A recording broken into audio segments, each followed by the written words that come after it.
Good morning and welcome to Conversations with the Artist. I'm Jen Clymer, and we are here with some of the amazing women behind post production for Flamin' Hot. Yay! We're going to go around the horn here and have you guys introduce yourself and tell us what you did on the movie. And Kayla, we'll start with you.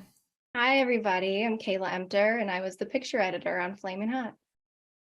Yay! Katie? I'm Katie Halliday. I was the supervising sound editor and sound designer for Flaming Hot. Wonderful. And then over to Vanessa. Hi, I'm Vanessa Perry, and I was music supervisor for Flaming Hot. Yay! So the exciting news is Flamin' Hot is coming to the Susan and Gary Martin screening room on July 11th, not July, June 11th, which is opening weekend. Like we get it right away. Yeah. Very exciting. This is a true story, and it is very inspirational. I want to know, first of all, how you guys individually signed on and if you knew the story before you signed on. And Vanessa, let's start with you. I actually did not know the story. When I was told about it, I right away went into some, Google searches and read about the story and read about Richard Montanez and was really excited about it right off the bat. And I kind of followed him on social media and, kind of did a deep dive even before knowing that I would, work on the movie. So it was a really exciting story, and I was really excited to be a part of it. Katie? I had not actually heard the story either. And to be honest, I had never even tried Flaming Hot Cheetos because I grew up in Canada and I'm sure they had them there, but I don't think they were as available. I grew up on like ketchup chips and stuff like that. But once I knew that the story and I read the script and I looked into it more and I tried Flaming Hot Cheetos, which I ended up eating my weight in over the course of the whole show. It was very exciting and really cool. It felt like a great opportunity to tell a really heartfelt and interesting story. So Kayla, same to you. Did you know this story ahead of time? I heard rumblings about it. So when my agent called and said, I know you just finished something. I know you were going to take a little bit of time off, but, Eva Longoria is directing this film about the man who invented the Flaming Hot Cheeto. And I'm like, I'm in.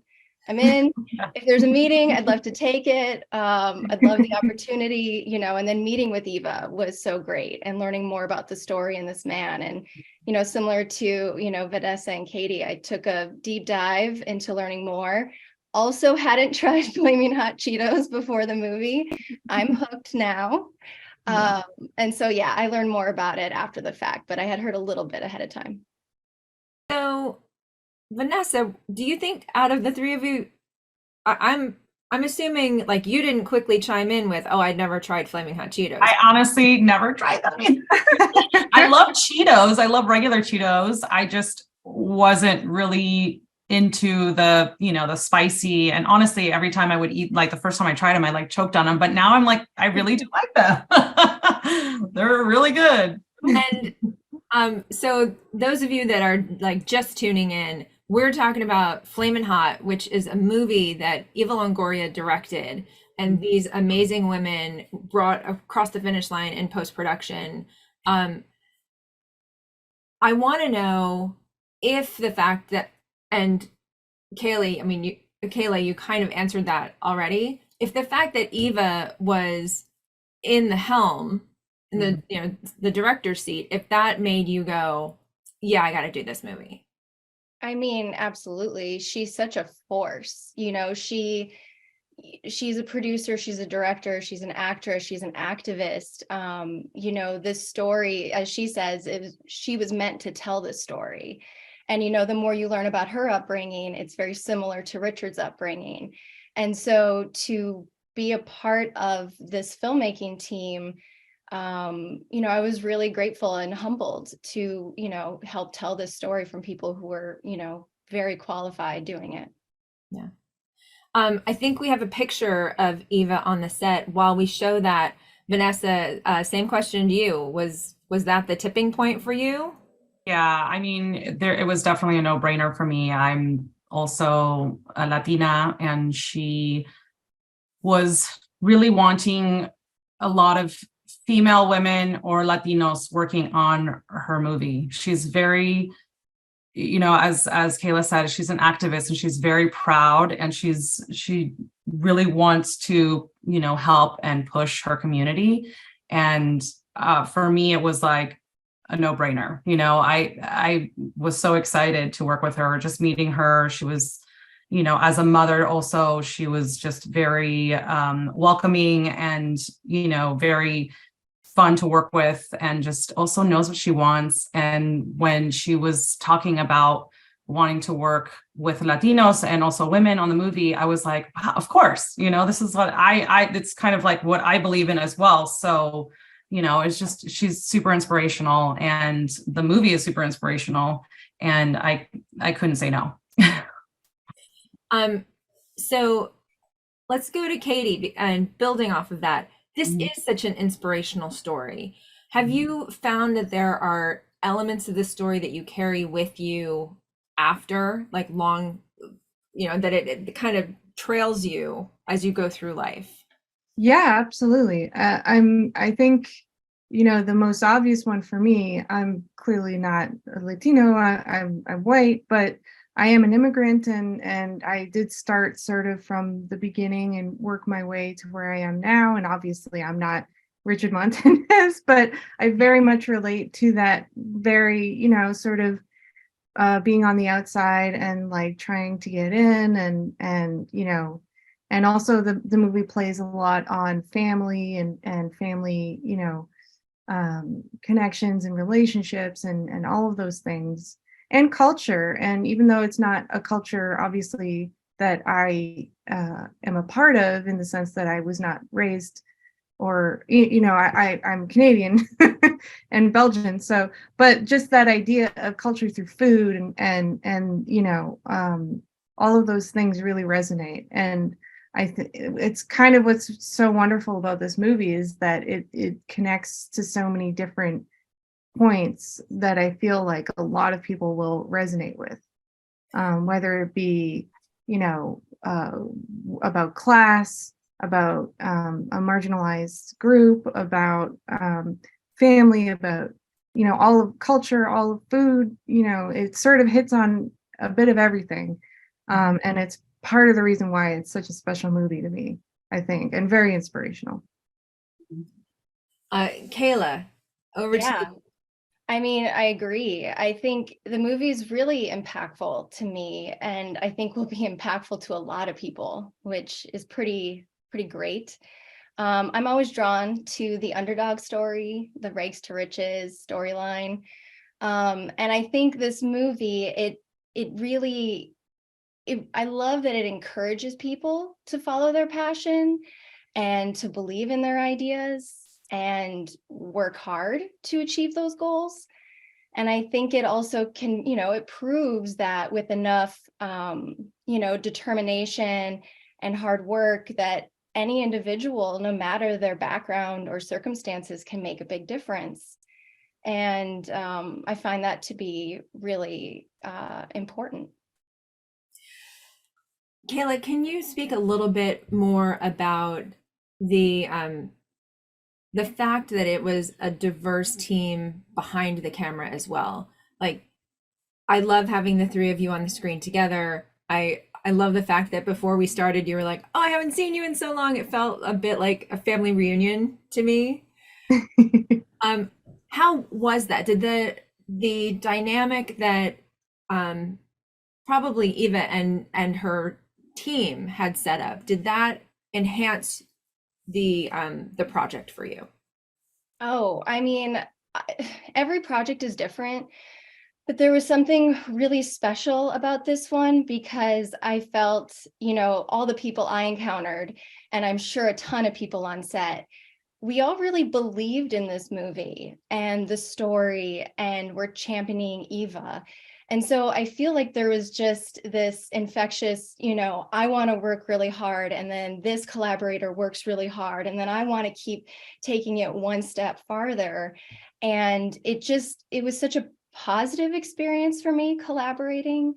And, the communication was great, and support, and just, Katie, you and I had so many candid conversations, just throwing around ideas of, is this a crazy idea? Or what if the machine sounds like this? Or, how can we better tell this story? And so I think it felt really special, this movie, because everybody, they were really, on the same team. And we were really championing the story because it's important, and it's important that it's successful. So yeah, in my experience. Vanessa? I think Kayla said pretty much kind of what I feel as well about, just the diversity too. It's really cool. I mean, she was really pushing for diversity, and I really think that's pretty amazing. Let's talk a little bit more about the music that scored Richard's life, as opposed to, or as in connection with, the music that scores the actual film. Was there any pushback or any moment where that tapestry kind of clashed for Richard and you had to work through it as a group? Because telling a story that is from nothing has its own complications, but telling someone's real life story when they're still alive and still able to say, oh, well, actually, that's not how it happened, or that's not something that would have occurred, that has its own set of challenges. Was there a moment like that? Yeah, I mean, I did a lot of research in the beginning.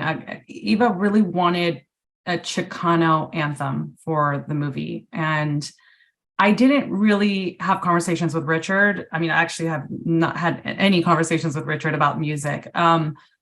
I delved into different eras and different times of music, when he was a child, when he was a teen, growing up, so forth, throughout, time. And also sitting with Eva, a lot of the editing processes and music selections was quite difficult, because she also has a sound, right? Like, she's from San Antonio, and so she has also another sort of sound in her envision in her head.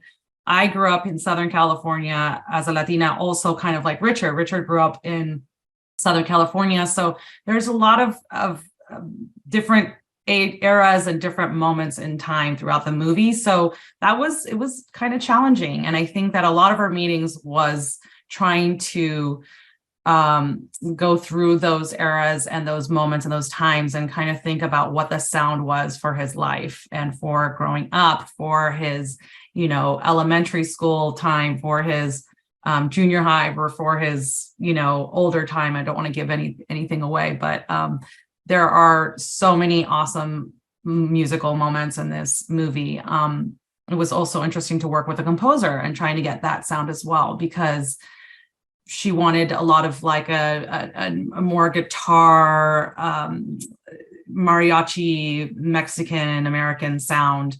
And, it's also kind of hard to make that a little bit more modern, a little bit more cool and hip, which the movie is. So it was challenging. And I think that we went through a lot of different sounds and selections with the composer, and also a lot of different songs. And there are a lot of songs in this movie, which is really fun too. And it made it so much more exciting. And the way Kayla edited it made it amazing. Yeah. And Vanessa, staying with you for one more quick question, and then I'm going to circle back to Katie and Kayla with that same, like, any moments where Richard said, well, that's not how a Cheeto sounds, or wait a second.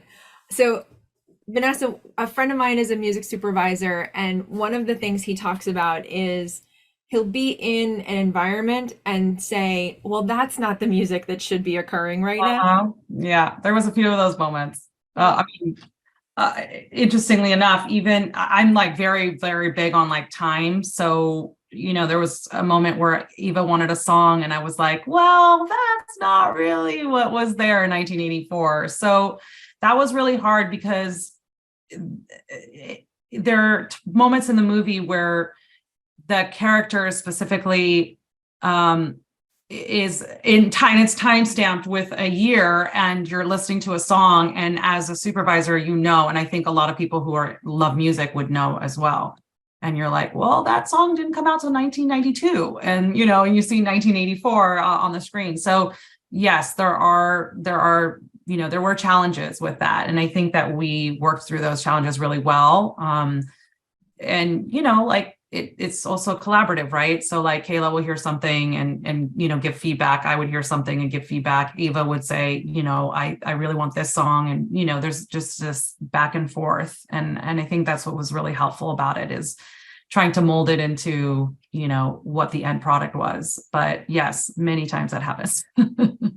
I think if I just can quickly kind of chime in, Vanessa, the one that we held on to for so long was Insane in the Brain, right? Yep. Yeah. We had both the English version and the Spanish version, and we transitioned them, and it was for when Richard was in 1974, I think. And it was perfect for this montage, and we all loved it. And every so often somebody would say, oh, it didn't really come out till the early 90s, but it's so good. Do we care?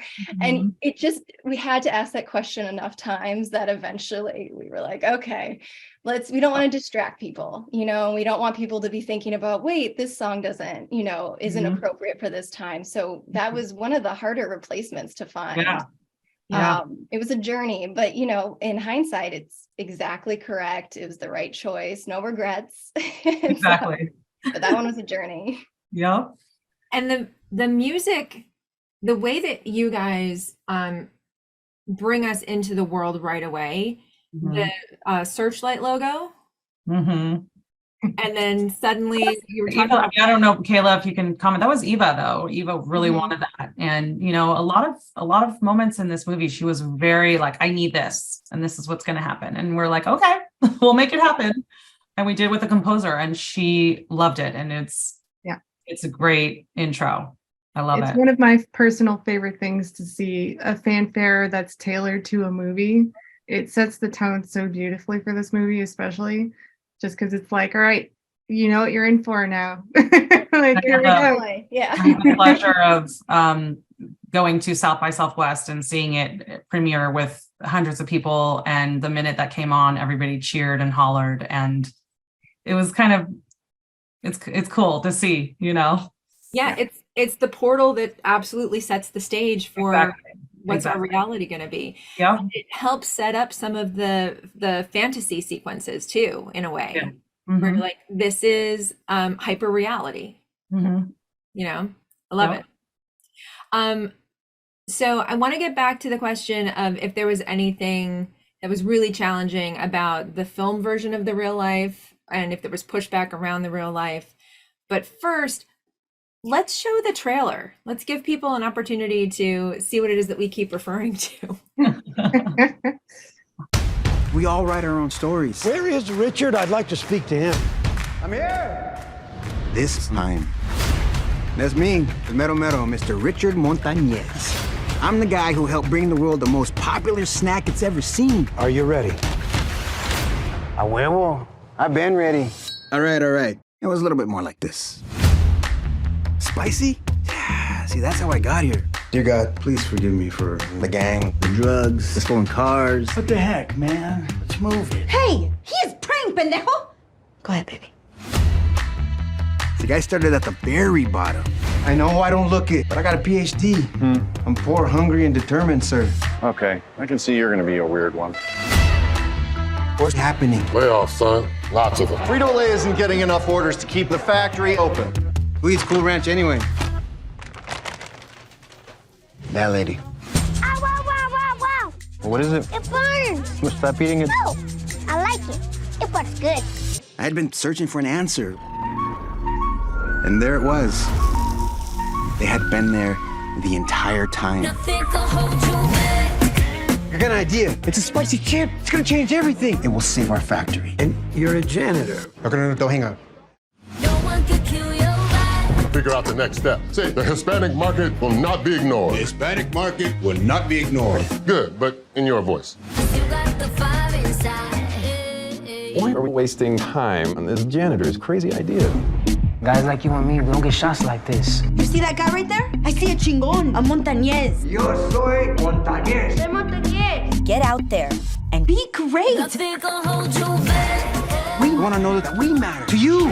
If we knew that there was a product out there for us, we'd say, take all our money, cabrones.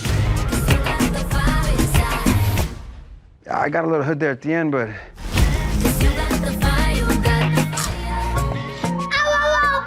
Burns good or burns bad? It burns good.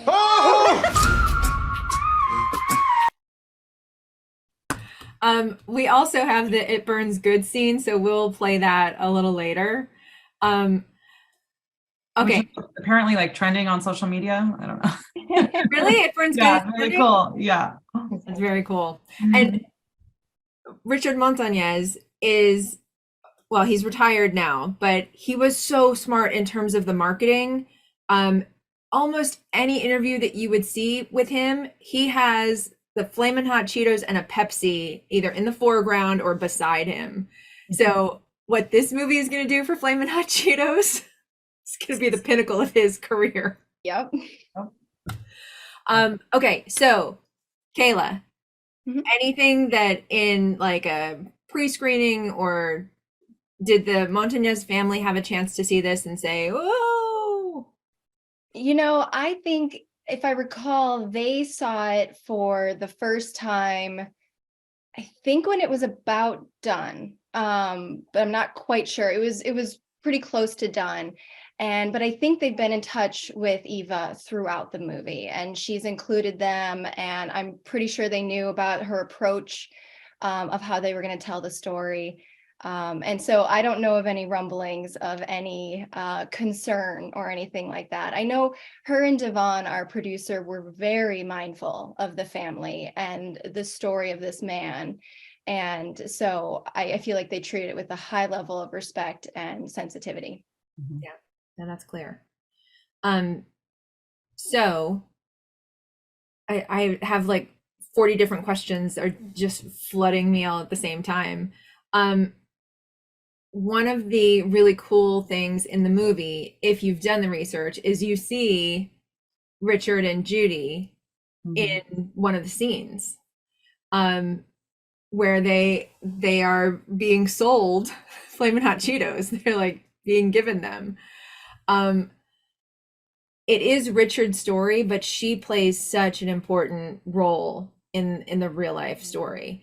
And the way that you highlight her in the film, in the edit, I imagine that was also something that was from the get-go very important. Were there any moments where, Kayla, you were making decisions that was like, we need to be on her reaction, we need to see more of her point of view of this underdog, because she always had the belief in him, always. She really did. And their love story is probably one of my favorite things about the movie. I think it's, and the family element too. I think it's something we can all relate to and is so heartwarming. Annie Gonzalez, she just is she was so good in that role that she made my job so easy. And, I think, Jesse Garcia, they just worked so well together that they were immediately believable. They were sincere, they had heart, they had humor. And so you just get sucked into their scenes. And so my job was to make sure that, the dailies shined so much, to make sure that translated to the edit. How I approach any scene is I watch the dailies and see kind of what makes me emote and kind of tear up, or and I try to use those moments throughout the scene, because if it impacted me, it's probably going to impact an audience. And so I just look for those nuances. And I mean, it was in the performances, and so it was just about finding the right balance and keeping, we never really changed her performance much, but we really emphasized when she stood up for him, or when she expressed that she was worried about something, that we understood that this is a beat and we didn't just try to keep everything equal. But Annie and Jesse just killed the roles and made my job very easy. Yeah, there's a moment in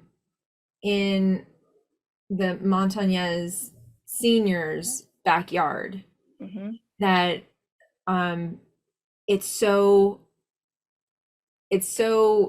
galvanized me for how important she is in his life, and the way that was put together was also very skillfully crafted.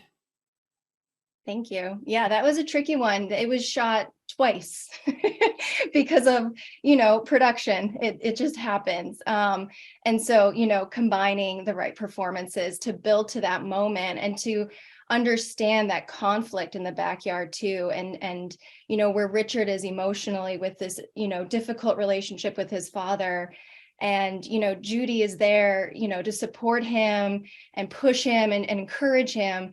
And she doesn't hesitate to just step in and have his back. And, I think it's a beautiful line which is, let's go put my voice in your head. And I feel there's just something so beautiful about the relationship. And then, the movie kind of takes a different relationship tone from there forward. It's like, all right, we're in this together. Let's do it. So yeah, that scene is a big one.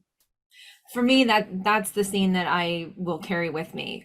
Do you all have a scene that just brings you so much joy? I have so many, but go ahead. Yeah, I've got one. I'd say for me, that is a big scene, but I think the one that I think almost every time I watched it through would get me a little choked up was the scene with the father. And, without giving too much of that away, just, a very realistic relationship between them. The acting was so fantastic, but it was also just the way that it was crafted was so heartfelt, and it really, it was restrained enough that it didn't wander into being, melodramatic or anything like that. And it really is just so simply put that you're just like, oh, and it really like tugs at your heartstrings. And, I just love that scene from a story perspective. I think it's such a beautifully done scene for sure. There's several, but that one for, whatever reason always gets me. Vanessa?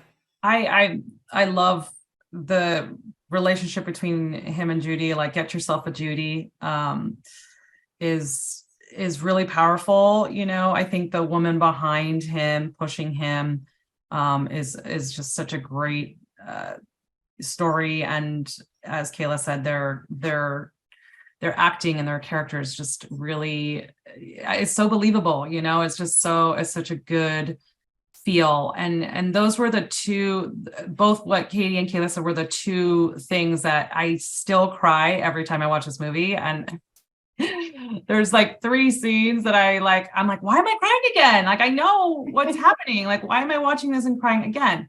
And I feel like I'm going to cry in the next 2 times I see it. But the emotion between Judy and Richard, and then the scene with his father, it's like back to back, and it sends me, and I'm like, oh my God. Yeah. And the final scene as well, I don't want to give that away, but that also makes me very emotional and very proud, and I want to like stand up and clap. And the boardroom scenes are just so hilarious. Yeah. And every time I watch them, I laugh again. And when we saw that at South by, everyone was laughing so hard you couldn't hear the next line, which I was like, that is what I wanted the audience to do. And they did it. And I was so happy for those boardroom scenes, because I think, honestly, I haven't, as a Latina, haven't seen a movie like this in a long time for Latinos. And it's just so inspiring to like feel that energy from the audience that I feel when I watch it, and to actually, see it in real life is really cool. So I do want to give Katie a little bit of the spotlight here, because one of the things that's so beautiful but challenging about your work is no one's supposed to really notice it. Yeah. Right. If it stands out that there's a clear sound choice there, then that's probably it distracts from the flow of the movie. But that didn't happen here. The scene where they're actually making and failing and making and failing and then making and succeeding in finding the right recipe. I know what an incredibly heavy lift that must have been for you, but it doesn't feel as an audience member like you're listening to the secret sauce happening. Right. It just feels like you're experiencing that, and that is such a, again, a skillful, delicate but specific touch. Can you talk a little bit about that, and if there was another scene that was really challenging from a sound perspective, what, and I know you guys mentioned already, is this how this machine would sound? Yeah. Thank you so much for that. I really appreciate it. But yes, it was certainly, especially with a movie like this where it's so subjective to Richard's story, but we still need to keep it grounded in reality so that, you're not pulling the audience out of what's going on. So with that in mind, I tried my best to keep every scene, especially these heightened scenes, in sort of step with the music, and also underlining the music in a way where it's not getting in the way of what's happening. But you're still getting a sense that it's there, like the sounds and everything going on. I think the big scene where Richard first comes to the factory and he's seeing all this machinery and everything at work, I think that was definitely the most challenging scene, because it's a very, both in the conceptual stages of editorial and also in mixing it, it's very challenging to have music going full tilt, have these impressive machines like making all kinds of unique sounds, and having a voiceover and having somebody talk. There's a lot of elements at play, so you really need to be pick and choose very carefully what the audience is hearing at any given moment. And one of the biggest ways to assist with that on the sound side is to make sure that, again, the dialogue and the music are not getting like trampled on by any sounds going on. So that was definitely the most challenging scene for me from a sound perspective, just because you want your moments with the machines, you want your moments with the factory sounds and the ambiances and all the busyness going by, but you also need to be very selective about where that is, and sort of be like a magician where, it's like a sleight of hand thing where it's like, look here, look here, look here.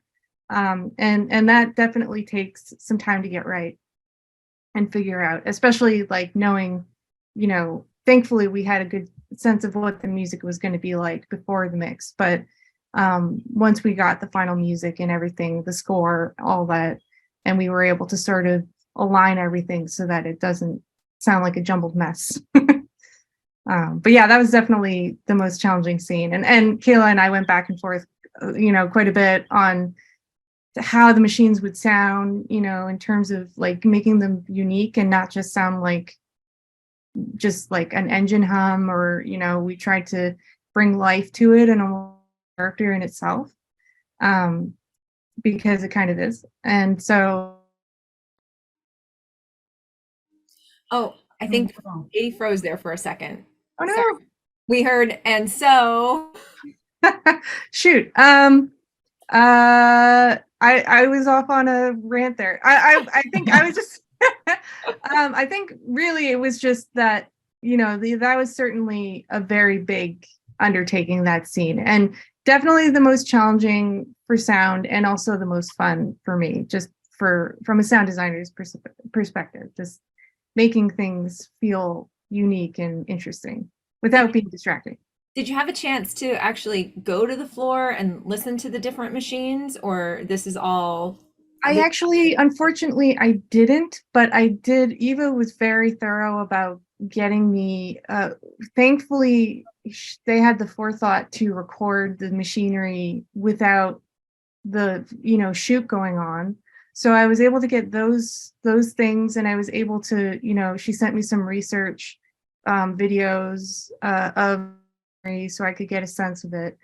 And then I basically, got all that in my brain and put it aside. And I was like, okay, knowing that, let's figure out how we can make it more interesting than just, a whir or like a just, something that's not really gonna register as movement. And that took a few tries to get right. So Because there are emotional levels that are happening with the performance around each of those machines at different times. So when they're taking the brown ones off of the conveyor belt, and you know that something really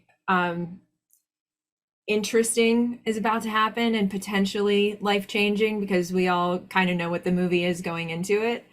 And then later when you're seeing the tumbler and the first time that the recipe is being adhered to the actual, Cheetos, the sound amplifies, the sound heightens the emotional stakes that are happening in that moment.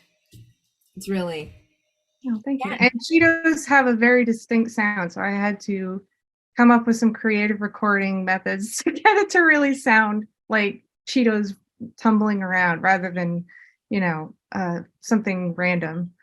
To kind of go off what I was saying earlier about how everybody was so passionate about this movie, Katie, I remember you sending me a text message on the weekend of you on the soundstage with a mic and I think a garbage bag on the floor or something, and you're just pouring Cheetos and recording Foley, and you said your hands were just completely orange by the end of the day. I had a whole box of latex gloves, and I used like half the box because they were all stained yellow, and I had put a huge tarp down, and it was a giant.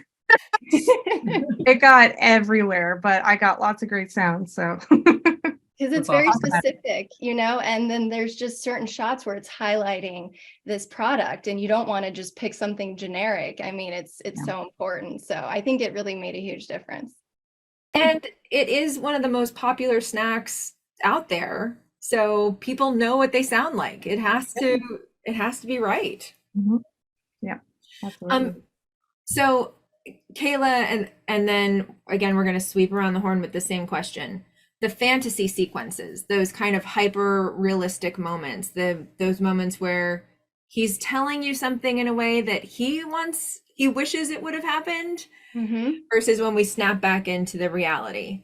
Talk a little bit about the process around those and how you guys collaborated and worked together.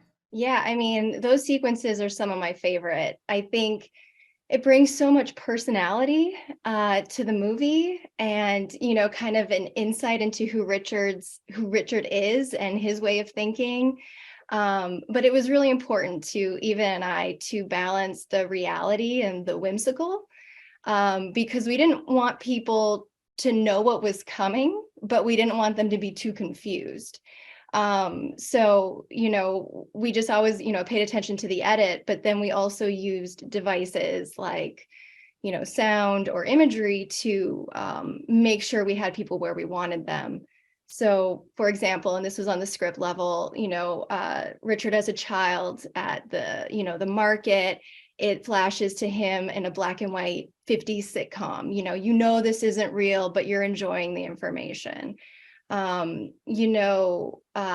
Richard in the cafeteria, and Enrico starts speaking to him through the TV. I know, Katie, we spent a lot of time finding that right balance of the soundscape, kind of getting sucked out, kind of subtly, but then you feel the emptiness, and then, all of a sudden there's like a layer of reverb on the audio, and then it's gone. And so we kind of use those things to keep people grounded, but not being so overtly, this is a fantasy. Katie, do you want to Oh, comment? yeah, sorry. Yeah, I mean, everything that Kayla said, I think we were very mindful on the sound side to, I think with maybe the exception of the TV, the sort of Leave It to Beaver skit, I think we really were mindful to, in the heightened moments, sort of subtly pull the sound away and then bring it when we snap back to reality so that you feel, even if you don't pick it up, you kind of. Katie's Katie's frozen once again, but we did get the bulk of that. Okay, sorry. That was the end of your sentence. Don't worry. Okay. Vanessa, were those sequences something that you enjoyed the challenge of, or you didn't find them challenging at all? Like, oh, this is old hat, I can do this. Yeah, I mean, they weren't really challenging. It was more so just finding the right sound, like in like the Leave It to Beaver moment and, the music and, just pretty much working with Kayla or Eva who would request, I really would love this kind of song right here. What do you think would work here? And, we would just collaborate on, again, what you would hear in those moments. And I think that was, it wasn't really quite challenging, those moments. I mean, those movies allowed us to play with music. I feel more now that I'm thinking back to it, when Richard is, visualizing, attacking his coworker with a mop. We played much more, I don't know what kind of rock music. It was like a metal song. Yeah. A metal song, which, again, not the sound that we've established for the movie. And then, when he's meeting Enrico for the first time and we're, using slow motion to really kind of, again, enhance this reality, it's kind of this ethereal cue, which again is not, something we've established. And so it allowed us to kind of play with the music, which was really fun. So, we do have one other scene from the movie, which I think would be fun to play. And then I have a specific question about your own personal experiences after that. Let's play what's trending apparently on social media. Burns So Good.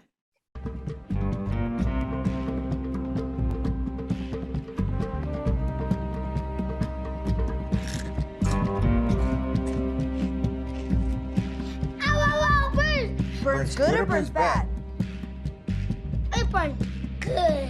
Oh! Oh, we did it! Yeah! Of course we did! And I love how you can hear him continuing to just munch on those Cheetos. Oh, yeah. Your first time experiencing a flaming hot Cheeto because you were a part of the movie. Did you have that same reaction? Vanessa, we're going to start with you. Did it burn so good? I choked. I literally choked. I was like, out of breath, kind of choking, needed water. Sort of more like Enrico's experience in his office. But it's like that weird, okay, I got to try it again just to make sure, and then you're like, oh, yeah, I got to try it again. It's like, they are addicting. I like them now. I wouldn't eat them every day. Obviously, they're not, in my healthy diet, but they're good. They're tasty. They're a tasty treat. One of the moments that I'm sure was intended to be comical, because it made me, as a lover of film, this choice made me laugh out loud. And it spoke so deeply to the success of this moment in the film. Kayla, when you chose to start on the close-up of Enrique's fingers that are just covered in the flaming hot dust as he's calling Richard, tell me about that moment. I mean, best shot of the film. I can't take any credit for how amazing that shot is, but it clearly, it's so impactful when you see that. And we had to try and extend it as much as possible because we knew audiences were reacting to it and we didn't want them to lose that next line. I've been frequently eating flaming hot Cheetos because they are very addicting. And now I have this whole love for spice. which is, a fun result of the movie. But the other day, random, I was eating Cheetos and I looked at my fingers. I was like, oh yeah, this is exactly what it looked like in that shot. And so it was props to, being really realistic. I'm sure it was, in the moment too. So, Katie, first time that you had Flamin' Hot Cheetos, and then the millions of Flaming Hot Cheetos that had been around you when you were recording. Yeah, it was a similar, I think, to Vanessa, where I was like, oh man, that's, it just sort of hits you. And then you have a drink of water and then you're like, I gotta have another one. And before you know it, the bag's done. So, and then, yeah, I think I maxed myself out on Cheetos for a little while after that in the course of recording. Cause it was like, one for the show, one for the doctor, one for the show, or we'd be breaking between recordings and I just start eating them. Like, I got to stop doing this.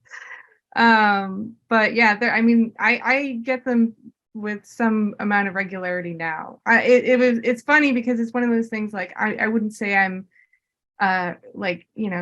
super hot, spicy stuff isn't necessarily my thing. But, so at first I was just kind of like, I don't think I'm going to like them, but it definitely, it's got a huge punch of flavor to it. And I think that that's why it's like, you have it and then you're like, actually, that's good. I'm going to have more. So, yeah. So I'm going to step away from Flamin' Hot for just a moment, and we will come back to it in a second. I'd love to know what's up next for you guys, because you have, we've done a little bit of additional research, and you guys all have amazing careers. We can see the statues that are hanging out behind Katie there. Not flexing. Flex, girl. Humble brag, humble brag. Absolutely. What's up next? What are you excited about? What projects are in the shoot, as they say? We'll start with Vanessa.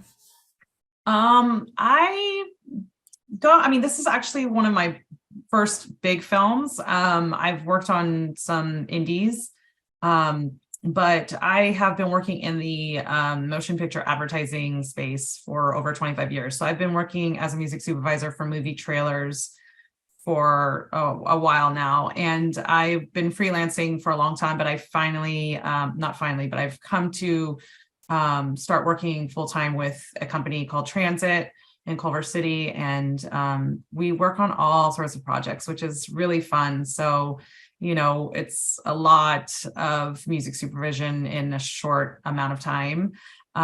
Definitely a different than film. But they are very open to me working on more movie projects. So I'm excited to take on more movies, hopefully after this comes out. But I work every day on different movies and it's so much fun. I get to watch, The Little Mermaid and get to work on Fast X and some fun stuff we've been working on. A lot of like Hulu, Netflix movies, shows as well. And it's exciting because I get to see all sorts of different movies that I love and work on the music. So it's exciting. Kayla, let's go to you. What's next?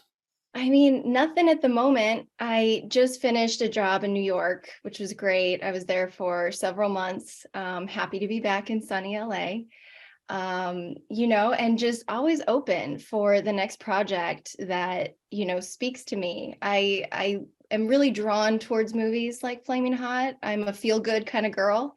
I also like, darker things because it requires me to use a different set of tools, which is fun to be able to kind of jump around. But yeah, I hope whatever comes in the future is, as wonderful and fulfilling as this experience has been. I think who you work with is, and the story behind it is, it's just so important to the everyday. We can't control what happens when the movie's done, but I feel that I've always aligned myself with finding the projects that make me happy on the everyday and continue to feel inspired. And so, I've been very lucky over the past few years to find amazing people and wonderful projects. And so I'm hoping the next one has that same magic. Our audience totally understands the importance of a crew as a community and as a family. Yeah. That you are spending oftentimes more time with those people than with your own family, and to have wonderful people that you look forward to working with and collaborating with and creating with, it makes all the difference. It really does. Yeah. So Katie, over to you. Speaking of sometimes working on darker things, tell us a little bit of Humble Brag and what you're working on. I got a couple of things right now. I think the big thing I'm doing is I'm working on there's a new Lion King movie coming out next year about Mufasa. It's called Mufasa. I'm just almost through a Apple TV series called Sugar, which is like a film noir TV mini series with Colin Farrell. And I am also just on the beginnings of supervising a movie for next Christmas with McG. I don't know if you guys know who that is, but McG is a big supporter of MPTF. Yeah, that's awesome. Yeah, he's great. But it's sort of like a comedy family type movie with the Christmas themes in it. It's very McG, a lot of fun, very funny. So are you working with Mary Viola? I don't know. It's really early in the process, so I'm not too sure. She's one of the producers with McG. So nice. It's possible. It's possible. We've only done a spotting session so far, so I'm sure I'll see more of everybody soon. But and then at some point, with everything up in the air right now, obviously with the WGA strike, but at some point next year, hopefully Stranger Things 5. But we'll see. How things push.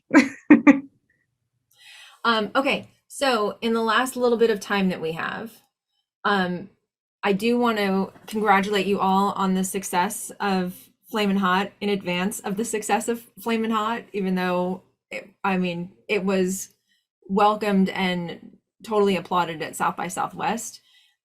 Opened June 9th in our theaters on June 11th, but we ask everybody one very difficult question before they're allowed to leave the creative chaos space. Right. Because we are the Motion Picture and Television Fund and have been serving the entertainment community for over 100 years, we are always curious to know what your favorite movie and your favorite TV series are. So I will vamp for another moment to give you a second to think about favorite movie, favorite television. And you're not locked into this. You can change your mind tomorrow. MPTF is excited about our future as we look into the next 100 years. We have a telethon that we're doing on KTLA. This is our second annual telethon coming up in December. We only are able to support people in the entertainment industry by getting support from the entertainment industry. So those that find themselves with the ability to donate, we are always grateful for any size donation. Okay. Now that I've done the little MPTF elevator speech, let's go to Kayla, our editor first. Favorite film, favorite television series. Go! I find this question very funny because whenever somebody asks me, I immediately blank. It's almost as I have never seen a movie or a TV show. So I'm just going to go with it. There's a lot of favorites, obviously. I kind of, as I mentioned before, I'm a feel good kind of girl. I have, a lot of respect for all types of movies, but the ones I always put on are kind of guilty pleasures. So the first two that kind of come to mind right now is Top Gun 1 and 2. Okay.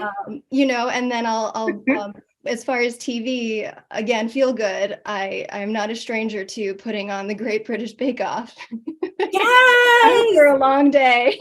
That is the first time anyone has said that on this show, and I am addicted. I love all seasons, Yes. all hosts, all contestants, you know, and then, you know, there's some of the British Bake Off you know. Juniors, British Bake Yes, Off for the of course. professionals, all about it. Holidays. Yes. Awesome. Thank you. We're gonna go to Katie. Katie, what's your favorite TV show and favorite movie?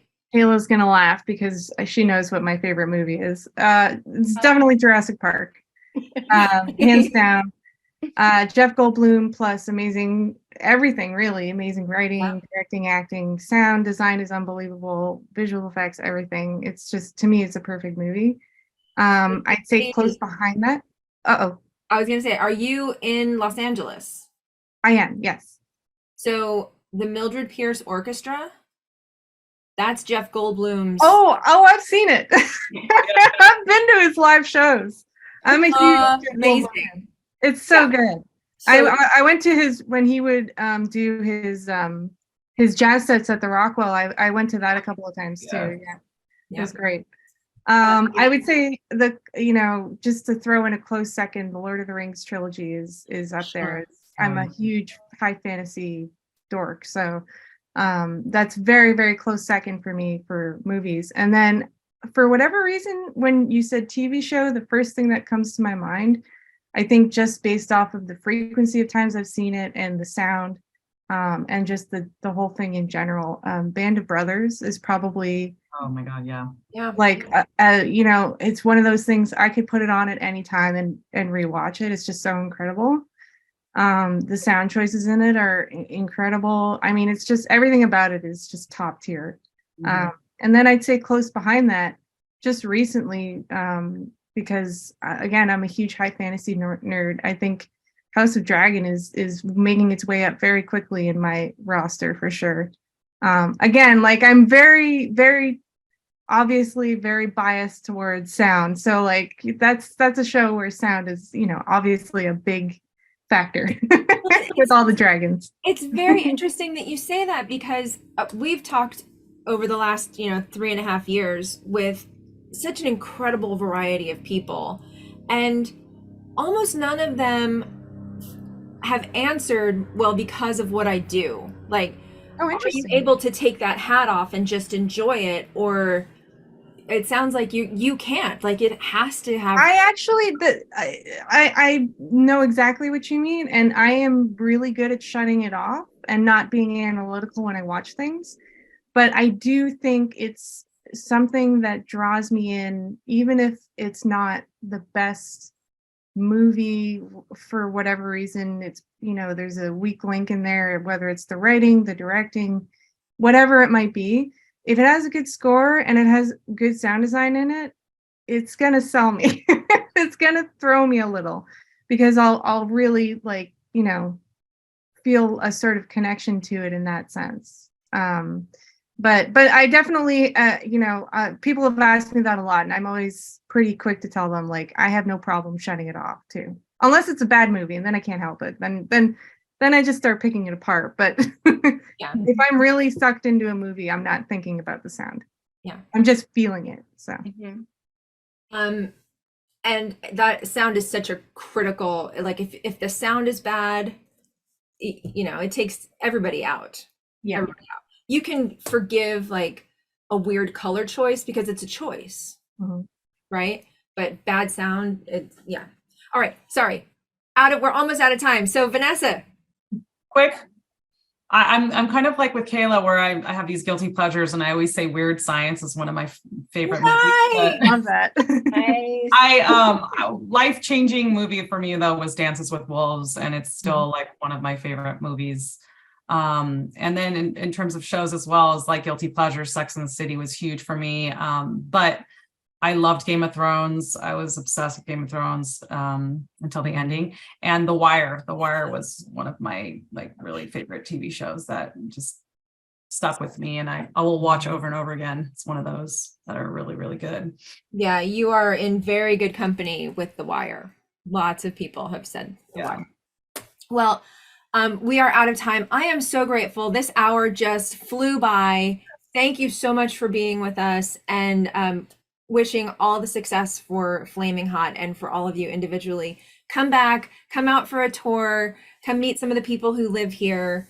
And again, thank you guys so much. Thank you for having us. Thank you. Thanks for having us. Welcome. Bye now. Bye. Bye.